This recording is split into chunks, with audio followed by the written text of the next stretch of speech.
Here's what to know about Fordo, Iran's best-protected nuclear site. The nuclear fuel enrichment plant was built deep inside a mountain in order to withstand an attack. Iran's most heavily fortified nuclear site is at Fordo, a hilly area south of Tehran and about 15 miles away from Qum, a city where more than 1 million people live.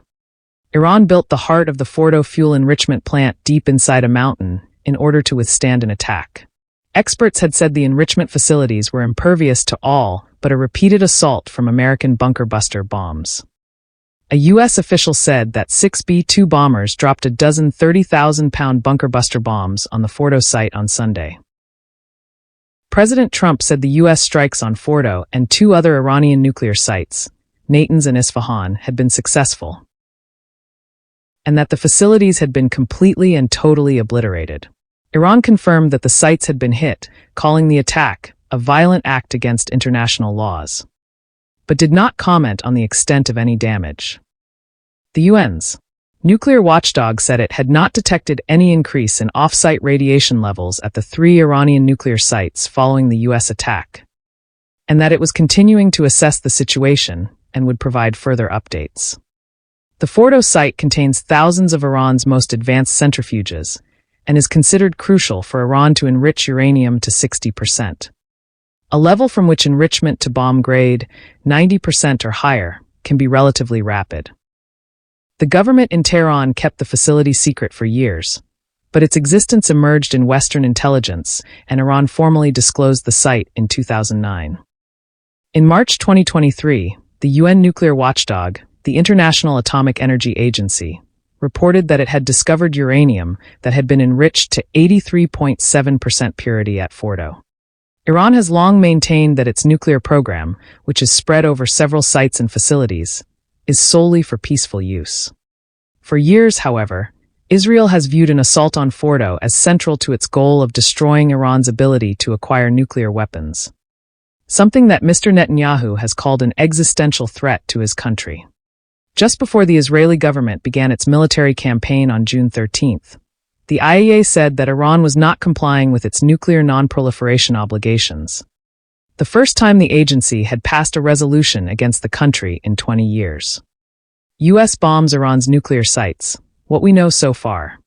Trump has warned of more attacks on Iran after bombing some of its key nuclear energy sites, including Fordow. United States President Donald Trump has announced the bombing of 3 Iranian nuclear sites, as Washington effectively joined Israel's war against Iran. We have completed our very successful attack on the 3 nuclear sites in Iran, including Fordow, Natanz, and Isfahan. All planes are now outside of Iran airspace, Trump wrote on his Truth Social platform, using a different spelling for Isfahan. In a televised address early on Sunday, he said, "The strikes were a spectacular military success." The U.S. decision to intervene militarily to aid the Israeli attacks on Iran has prompted fears of a serious escalation across the Middle East and brought back memories of the devastation in Iraq. Following the 2003 U.S. invasion, Israel launched unprecedented attacks on Iran on June 13th, targeting its nuclear sites and top military commanders. More than 400 people have been killed in Israeli attacks in Iran, while retaliatory strikes by Tehran have killed at least 24 people in Israel. Here is what we know so far about the U.S. attacks on Iran. What areas has the U.S. bombed in Iran? The U.S. used bunker buster bombs to target 3 key nuclear facilities, Fordow, Natanz, and Isfahan, using the B-2 bomber jets, according to U.S. media reports. The strikes were a spectacular military success, Trump said in his televised address. Iran's key nuclear enrichment facilities have been completely and totally obliterated, he said, adding that our objective was the destruction of Iran's nuclear enrichment capacity. Al Jazeera could not immediately verify Trump's claims independently. Here's what we know about the 3 nuclear sites. Fordow, a highly fortified underground uranium enrichment facility, is reportedly buried hundreds of meters deep in the mountains near Qom, in northwestern Iran. This site is designed to hold up to 2,976 spinning centrifuges, according to the International Atomic Energy Agency. Natanz is Iran's largest enrichment complex, containing vast halls of centrifuges, some underground.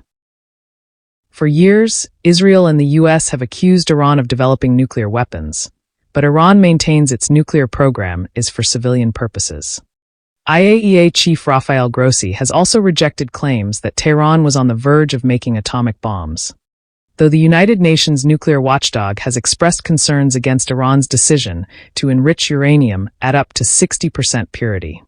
Tehran stepped up enrichment after Trump walked out of the landmark 2015 nuclear deal, Joint Comprehensive Plan of Action, in 2018 that had capped Iran's nuclear activity. What weapons did the US use in Iran? Trump announced massive precision strikes, but shared no specific details about the weapons used in the attack. However, U.S. media reports suggested the U.S. Army dropped bunker buster bombs and Navy submarines fired multiple cruise missiles.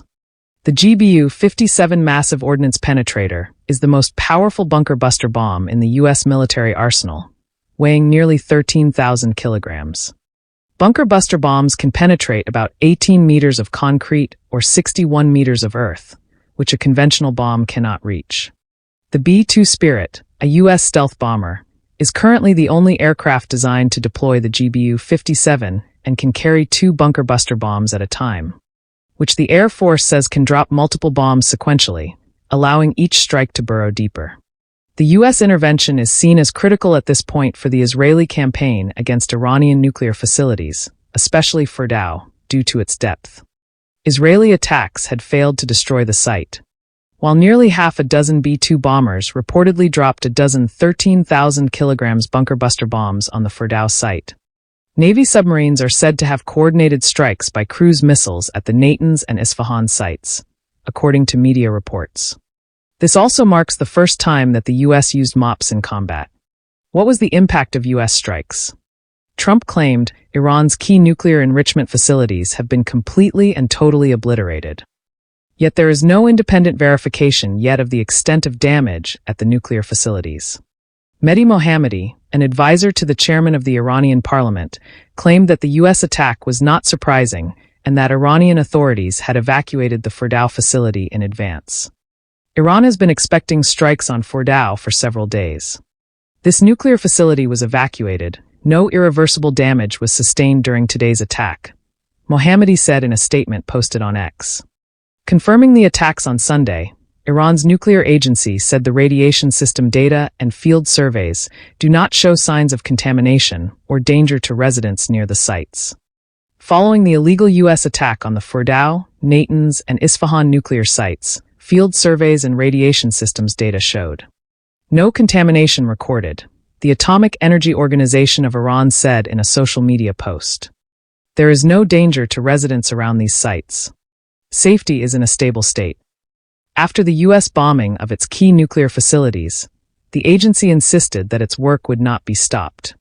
It assures the great Iranian nation that despite the evil conspiracies of its enemies, with the efforts of thousands of its revolutionary and motivated scientists and experts, it will not allow the development of this national industry, which is the result of the blood of nuclear martyrs, to be stopped, AOI said in a statement. The IAEA also did not find an increase in radiation levels near the targeted sites. Following attacks on 3 nuclear sites in Iran, including Fordow, the IAEA can confirm that no increase in off-site radiation levels has been reported as of this time. The agency said in a social media post on Sunday. IAEA will provide further assessments on situation in Iran as more information becomes available. Grossi said the IAEA will hold an emergency meeting on Monday in the wake of the attacks. What has Iran said? Iranian Foreign Minister Abbas Araghchi said the U.S. has committed a grave violation of the UN Charter, international law, and the NPT by attacking Iran's peaceful nuclear installations. Tehran has already threatened to walk away from the Nuclear Non-Proliferation Treaty, aimed at preventing the spread of nuclear weapons and promoting peaceful uses of nuclear energy. The events this morning are outrageous and will have everlasting consequences. Each and every member of the UN must be alarmed over this extremely dangerous, lawless, and criminal behavior, said Araghchi in a statement posted on X. In accordance with the UN Charter and its provisions allowing a legitimate response in self-defense, Iran reserves all options to defend its sovereignty, interests, and people, he added. Last week, Iranian Supreme Leader Ayatollah Ali Khamenei had warned the U.S. against joining Israeli attacks on Iran. He said it would result in irreparable consequences for the U.S. In his first televised address since Israel began its attacks on June 13, Khamenei said Iran will not surrender to anyone and will stand firm against an imposed war, just as it will stand firm against an imposed peace. How will Iran retaliate against the U.S.? Condemning the U.S. attacks, Iran's Ministry of Foreign Affairs said on Sunday it had the right to resist such aggression. The world must not forget that it was the United States that, in the midst of a diplomatic process, betrayed diplomacy by supporting Israel's aggressive action, and is now waging a dangerous war against Iran, the ministry said in a statement carried by the semi-official Tasnim news agency. The Islamic Republic of Iran considers it its right to stand with all its might against U.S. military aggression and the crimes committed by this rogue regime, and to defend the security and national interests of Iran, it added. Antonio Guterres, the UN chief, said he was gravely alarmed by the U.S. attacks on Iran. This is a dangerous escalation in a region already on the edge, and a direct threat to international peace and security. There is a growing risk that this conflict could rapidly get out of control, with catastrophic consequences for civilians, the region, and the world, Guterres said. Speaking at a news conference on Sunday, the Iranian foreign minister said the time for diplomacy had passed and that his country had the right to defend itself. The warmongering, a lawless administration in Washington, is solely and fully responsible for the dangerous consequences and far-reaching implications of its act of aggression, he said.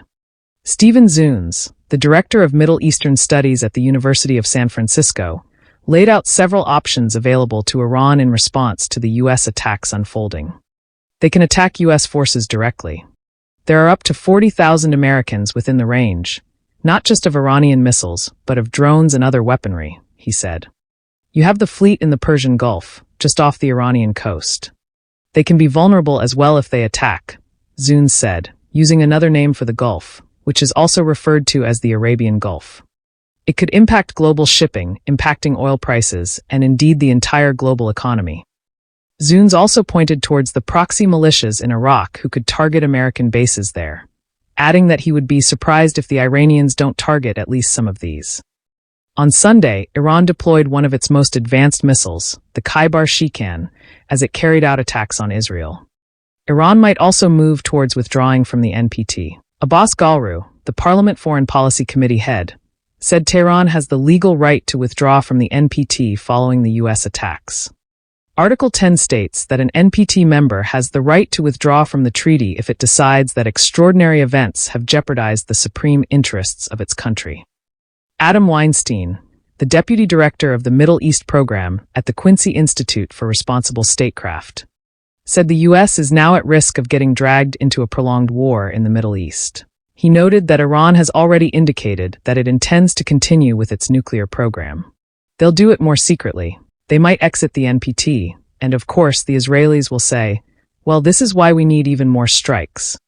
And there's likely to be some sort of retaliation by the Iranians, or else the very legitimacy of their regime would be in question, Weinstein said. And so this is how the escalation cycle starts. And so I'm very skeptical that it will be a one-off strike by the U.S. I think the U.S. is at risk of being pulled into a war of choice with Iran that, unfortunately, it started.